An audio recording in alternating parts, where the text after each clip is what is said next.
ठोस अवस्था, रसायन शास्त्र का पहला अध्याय।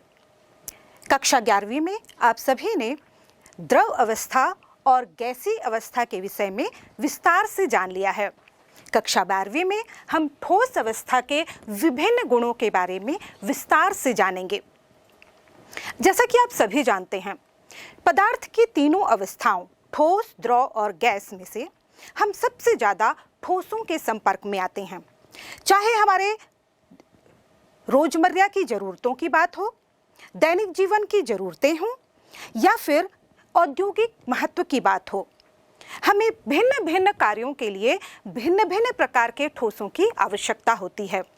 आप स्वयं देखिए, आप अपने चारों ओर धातुओं का भी उपयोग करते हैं, मिश्र धातुओं का भी उपयोग करते हैं, आप कांच का भी उपयोग करते हैं, आप सीमेंट का भी उपयोग करते हैं, आप कोयले का भी उपयोग करते हैं, तो आप ग्रेफाइट का भी उपयोग करते हैं, आप हीरे का भी उपयोग करते हैं।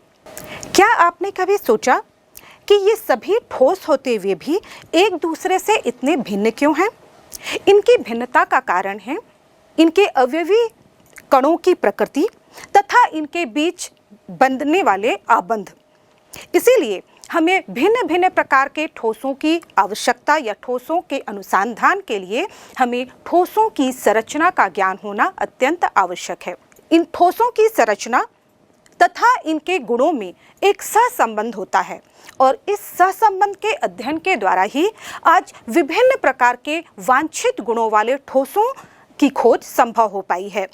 उदाहरण के लिए उच्च ऊष्मीय अतिचालक, जिनकी चालकता उच्च ताप पर भी अधिक होती है, जबकि आप देखें कि जो सामान्य धात्विक चालक होते हैं वो उच्च ताप पर इनकी चालकता कम हो जाती है। इसी तरह से उच्च क्षमता वाले चुंबक या फिर जैव निम्नीकरणी बहुलक या फिर हम कहें सिलिकॉन चिप, इनकी खोज संभव हो पाई है। इतना ही नहीं, चिकित्सा के क्षेत्र में उपयोग होने वाले विभिन्न प्रकार के बायो कॉम्प्लिएंट्स, जैसे कि हृदय के अंदर रोपित होने वाले पेसमेकर या फिर मस्तिष्क के अंदर रोपित होने वाली विभिन्न प्रकार की बैटरियां, ये ठोस पदार्थ ना तो समय के साथ क्षय होते हैं और ना ही ये शरीर के अंदर रोपित किए जाने पर किसी भी प्रकार का संक्रमण उत्पन्न करते हैं।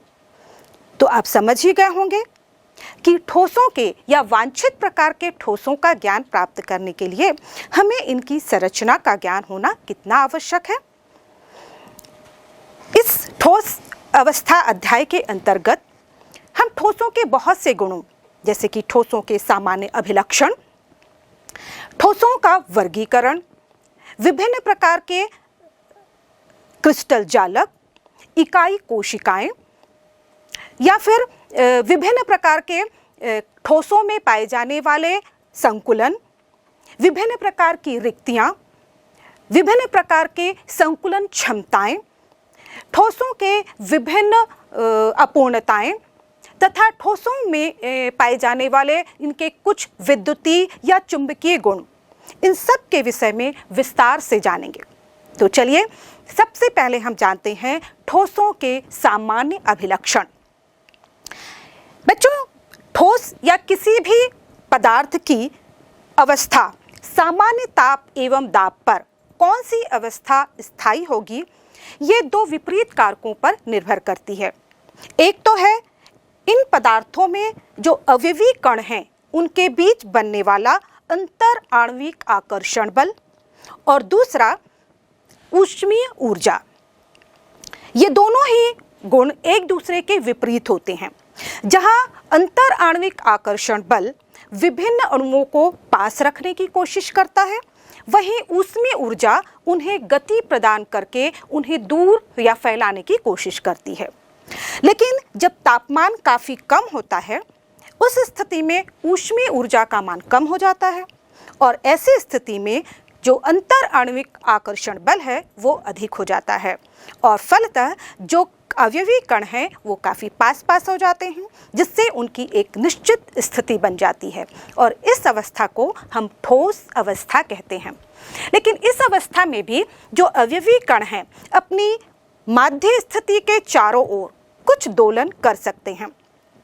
तो इस तरह हम कह सकते हैं कि ठोस पदार्थों में द्रव्यमान तो निश्चित होता ही है, साथ ही इनका आयतन तथा इनका आकार भी निश्चित होता है। इनमें अंतर अणुक आकर्षण बल प्रबल होता है, जबकि अंतर आणविक कणों की जो दूरियां हैं वो काफी कम होती हैं, लेकिन ये अपनी माध्य स्थिति के चारों ओर दोलन कर सकते हैं। और चूंकि अवयवी कणों की स्थितियां काफी पास पास होती हैं, इसलिए ये अआघातवर्धनीय होते हैं और साथ ही कठोर भी होते हैं। तो ये हैं ठोसों के सामान्य अभिलक्षण। ठोस पदार्थों में अवयवी कणों की व्यवस्था के आधार पर ठोस पदार्थों को दो वर्गों में बांटा गया है, एक क्रिस्टलीय ठोस और दूसरा अक्रिस्टलीय ठोस। यदि हम इनमें अंतर देखें तो सबसे पहला अंतर आता है इनके आकार का। जो क्रिस्टलीय ठोस होते हैं उसमें इनके अवयवी कणों का एक निश्चित आकार होता है। आप देखेंगे कि इसमें सारे अवयवी कण एक निश्चित ज्यामितीय संरचना में व्यवस्थित होते हैं, जबकि अक्रिस्टलीय ठोसों में इनका आकार रैंडम होता है, किसी भी तरह से व्यवस्थित नहीं होता, निश्चित नहीं होता है। दूसरी ओर हम देखें, जो क्रिस्टलीय ठोस होते हैं इनके गलनांक निश्चित होते हैं, बिल्कुल शार्प होते हैं। यदि कहा जाए कि किसी ठोस पदार्थ या किसी क्रिस्टलीय ठोस पदार्थ का गलनांक 82 डिग्री सेंटीग्रेड है, तो जैसे ही हम इसे गर्म करना शुरू करें और 82 डिग्री सेंटीग्रेड तापमान पर पहुंचेगा, वैसे ही ये पदार्थ मेल्ट हो जाता है। जबकि अक्रिस्टलीय ठोसों के गलनांक निश्चित नहीं होते हैं, इनकी एक लंबी रेंज होती है। यदि किसी अक्रिस्टलीय ठोस का गलनांक 70 डिग्री है तो वो 60 डिग्री से मेल्ट होना शुरू होता है और आगे जाकर 80 डिग्री तक वो मेल्ट हो सकता है, यानी कि इनका गलनांक एक लंबी रेंज में होता है। तीसरा गुण यदि हम देखें तो वो है विदलन गुण। यदि क्रिस्टलीय ठोसों को चाकू से काटा जाए तो इनकी जो सरफेस होती है ये स्मूथ होती है, चिकनी होती है ना। जैसे कि आप लें सोडियम, है ना, सोडियम को जब हम चाकू से काटें तो इसकी जो सरफेस होगी इस पे आप आसानी से हाथ चला सकते हैं, बहुत ही चिकनी होगी। जबकि अक्रिस्टलीय ठोस, उदाहरण के लिए यदि हम कांच को यदि काटें तो उसकी जो सरफेस होती है रफ होती है, यदि हम उस पर हाथ चलाएं तो हमें लग भी सकता है। तो ये विदलन गुण इनका अंतर होता है। अगला गुण है इनकी गलन की ऊष्मा। चूंकि हमने कहा क्रिस्टलीय ठोसों के मेल्टिंग पॉइंट, है ना, गलनांक निश्चित होता है, इसलिए इनकी गलन की ऊष्मा भी निश्चित होती है। एक निश्चित ऊष्मा देने पर ये गलते हैं। इसी तरह से जबकि अक्रिस्टलीय ठोसों की गलन की ऊष्मा, चूंकि इनके गलनांक मेल्टिंग पॉइंट निश्चित नहीं है, इसलिए इनकी गलन की ऊष्मा भी निश्चित नहीं होती है। यदि हम देखें क्रिस्टलीय ठोसों के अगले गुण में, तो इनमें एक महत्वपूर्ण गुण होता है दैशिकता। क्रिस्टलीय ठोस विषम दैशिक प्रकृति के होते हैं। जैसे कि आप यहाँ पर देखेंगे कि यहाँ पर यदि हम इसके क्रिस्टल जालक को देखें तो आप देखें कि ऊपरी लाइन में यदि हम देखें तो यहाँ पर हर जो तत्व है वो अल्टरनेट क्रम पे दिखाई दे रहा है, ए के बाद बी, फिर ए, फिर बी, फिर ए, फिर बी। लेकिन यदि हम विकर्ण में देखें, यदि हम तिरछी लाइन पर देखें तो एक ही एटम ए की लाइन यहाँ पर दिखाई दे रही है। इस तरह से हम देखें कि जो क्रिस्टलीय ठोस होते हैं इनकी विभिन्न दिशाओं में जो कणों का अरेंजमेंट है वो भिन्न भिन्न होता है, जिसके परिणाम स्वरूप इनकी भिन्न भिन्न दिशाओं में इनके गुण भी भिन्न भिन्न होते हैं। उदाहरण के लिए इनका अपवर्तनांक, अलग अलग दिशा में देखने पर इनके अपवर्तनांक मान जो है वह भिन्न भिन्न आता है। इसी तरह से इनकी वैद्युत प्रतिरोधकता ये भी भिन्न भिन्न होती है। जबकि हम देखें कि जो अक्रिस्टलीय ठोस होते हैं उनमें सारे अवयवी कण किसी भी तरह से रैंडम रूप से ये व्यवस्थित रहते हैं, इसलिए सभी दिशाओं में इनके गुण एक समान होते हैं। अगला गुण है क्रिस्टलीय ठोसों का प्रकृति।